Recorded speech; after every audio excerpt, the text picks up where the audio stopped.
Gasar gina kalma gasa ce da ke taimakawa wajen ƙara kaifin basira ga yara ɗalibai, in ma ta furtawa ko kuma rubutawa. Idan za a iya tunawa, jihar Yobe na daga cikin jihohin da harkar tsaro ta yi tsamari a baya, wanda hakan ya takawa abubuwan ci gaba da dama birki, wanda ilimin yara yana daga cikin na gaba-gaba. Abu na farko da gwamnatin jihar Yobe ta yi, baya ga samun daidaituwar tsaro, shine kafa dokar ta ɓaci da gwamnatin mai malabu ne ta yi a ɓangaren na ilimin yara, wanda hakan ya sa ma'aikatar ilimi da hukumomi suke fitowa da sabbin tsare-tsare ta yadda za su farfaɗo da harkar ilimin yara a jihar.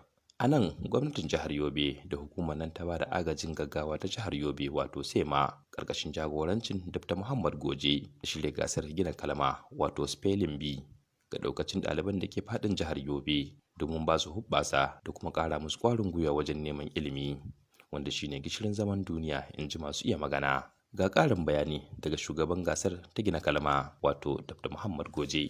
Mai girma gwamnan Yobe Honorable Malabu ne ya kaddamar da sort of emergency education tun lokacin da ya hau, kuma mu a ma'aikatar ba da agajin gaggawa wanda muna kula da masu gudun hijira mun kula cewa akwai karatu shi makaranta rashin karatu da yin sa da sauransu duk suna cikin dalilan da ya kawo tashe-tashen hankali da kuma dalilan da za su gyara a samu zaman lafiya. Shi yasa muka tantance yara a ƙauyuka sako-sako 'yan gudun hijira wanda suka zauna a wasu makarantu a lokacin gama 17 muka tara su yau za su yi wannan gasan, kuma sun zo ne mun ajiye su a masauki mai kyau, sun samu abinci mai kyau, sun samu kula mai kyau da malamansu, in mata ne da mata suna kula musu, in maza kuma da maza malamansu. Aka yi musu rehearsal yau kuma gashi suna cikin gasar, kuma in Allah da za a samu jagora a cikin su, kuma akwai kyauta na musamman wanda mai girma mai malabu ne ya ce ba jagora, amma kuma duk kowane makaranta ta zo nan gasan suna da a ba su kyauta, suna da a ce su ma sun ci nasara. A ƙarshe me ake so a cimma bayan wannan gasa? Abin da ake so a cimma shine amfanin ilimi. Na biyu kuma yara da malaman san martaba da muhimmancin wannan gwamnati da ta ba ilimi. A kira ku fito makarantar ku a zaɓi makarantar ku shi ma cin nasara ne. So wannan zai ba su muhimmanci, za su ji daɗi, kuma gobe duk abin da ya shafi ilimin an tura za a je gwamnati ta tura su karɓe shi 100%. Alhaji Ibrahim Bubakar Lawa, dan majalisar jiha mai wakiltar Damaturu kuma shine shugaban kwamitin ilimi na jihar Yobe, ya yaba da wannan gasa da hukumar SEMA ta shirya, kuma ya ce irin wannan gasar zai taimaka musamman ma ta bangaren ilimin yara a jihar Yobe. Wannan shine na farko da aka gudanar da irin wannan gasa din, so kamar yadda na shaida yara 1, 2, 3 da suka yi a yanzu, ina da tabbacin insha Allahu irin waɗannan abubuwa da ake gudanarwa zai taimaka wa wajen yara su zama masu hazaga, kuma zai sa waɗanda ma ba sa da buƙatar koma makarantu za su koma makarantu insha Allah. Dauda Suleiman shine jagoran wannan gasa ta gina kalma, ya yi ƙarin bayani game da salon da suka bi wajen tantance yaran da suka shiga wannan gasa daga ƙananan hukumomi 17 da ke faɗin jihar Yobe. Yadda na faɗa, alfanun gasan kamar abu guda biyu ne.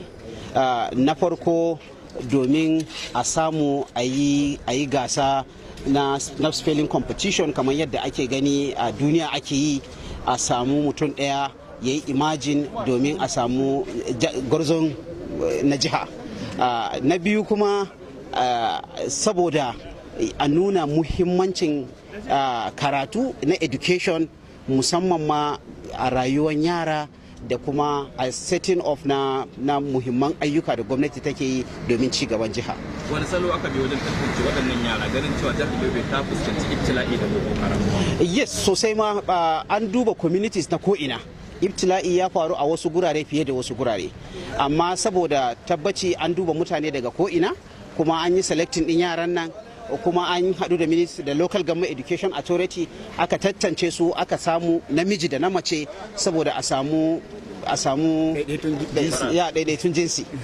Ɗalibai kusan 100 suka samu damar shiga wannan gasa, inda makarantun gwamnati 27 suka turo ɗalibai biyu daga bangaren sakandare matakin farko wato junior secondary school, sai kuma makarantu masu zaman kansu 14 inda suka turo da nasu wakilan biyu a matakin farko na sakandare, inda suka yi ta gwabzawa tsakaninsu kuma suka gina kalmomi 500 masu kyau cikin 500. A ƙarshe dai Asma'u Idris Kallamu, wanda ta fito daga makarantar Mai Mama da ke ƙaramar hukumar Fika, da kuma Zakariya Abdullahi Umar, shi kuma daga ƙaramar hukumar Yusufari, wanda dukkaninsu sun wakilci makarantun gwamnati ne, suka zamo gwanayen gasar, inda suka samu lamba ta ɗaya kuma suka tafi da kunshin kyaututtuka da suka hada da sabbin janareta da kuma kunshin akwatin takardun karatu da ma kuɗi naira 15,000 ga kowannensu. Sai kuma ɗalibai 4 da suka zo na biyu a gasar, su ma sun sami kyautar akwatin kunshin takardu da naira 10,000 ga kowannensu.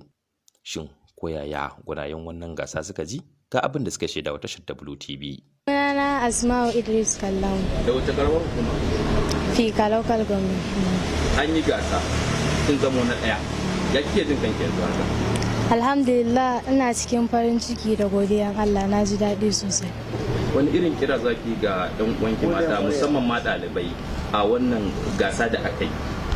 Kiran da zan musu da su dage su yi karatu sosai.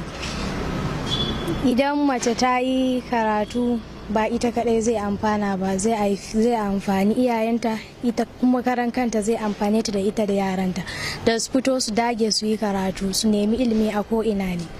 Wani buri kike da shi a rayuwanki na gaba? Burin da nake da shi in ga na zama likita. Me yasa kike so ki zama likita? Saboda yawancin likitoci mata, so nake na gana zo na taimaka wa 'yan uwana mata musamman gurin bangaren haihuwa.